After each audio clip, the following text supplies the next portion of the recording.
Okay, Carol. So the next session we're going to look at is mobility and urban living, which is obviously important to all of us, and how our cities are changing and how we're all moving around more or less, especially in times of COVID. Could you just introduce the Dutch speakers in this session and this subject, please?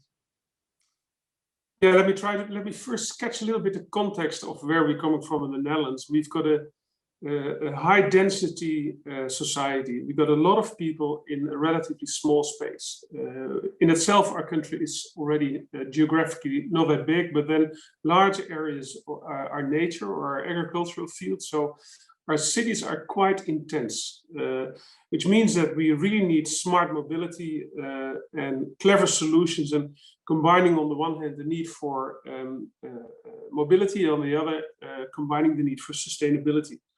And that's the big challenge we see. So what we try to do in the Netherlands is to have the right mix of public, private transport, and also a mix between cars. And I'm coming from the Netherlands, so we try to promote bicycles as much as possible.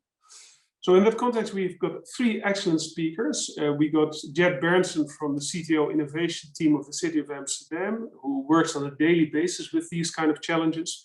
We got Daan Wijnands of Felix, and we got Tino Sommer of Together, a successful Dutch startup which is active in this field. Thanks very much. I'm sure we're all going to be looking forward to their contributions over the next couple of days.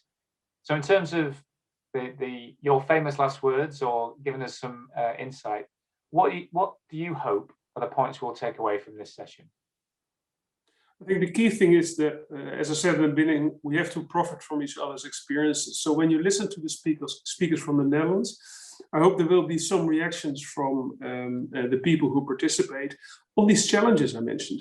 How do you combine mobility with sustainability?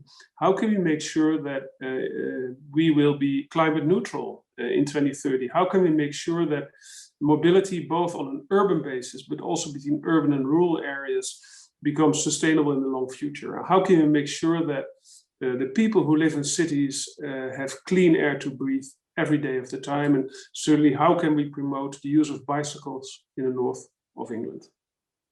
Fantastic.